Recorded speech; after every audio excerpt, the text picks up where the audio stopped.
So ఇప్పుడున్న busy లైఫ్లో dead lines అని డ్యూటీస్ అని మనకి చాలా ఉంటున్నాయి, కానీ మనసుకు ఆహ్లాదం ఇచ్చేది మాత్రం హాబీ ఒకటే. సో ఈరోజు topic hobbies.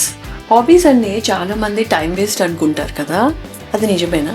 I think hobbies అన్నది టైం వేస్ట్ కాదు, అది మనసుకు ఇచ్చిన రెస్ట్. కరెక్ట్. చిన్నప్పుడే మనం వేసిన బొమ్మలు, యూనో మాట్లాడే మాటలు, ఆడిన ఆటలు, ఇవన్నీ తలుచుకుంటేనే చాలా హ్యాపీ అనిపిస్తుంది. కానీ ఇప్పుడు చాలా మంది ఇది అవసరమా, టైం లేదు అవును అని చెప్పి, ఎనర్జీ లేదు, ఆఫీస్ నుంచి వచ్చాక చాలా అలసిపోయి ఉంటాము అని చెప్పేసి వాయిదా వేసుకుంటూ వస్తాం. సో ఈ హాబీ అంటే అసలు యాక్చువల్లీ ఏంటి? సింగింగ్, మ్యూజిక్ నేను నేర్చుకున్నాను కాబట్టి I feel like that gives me a lot of peace and com.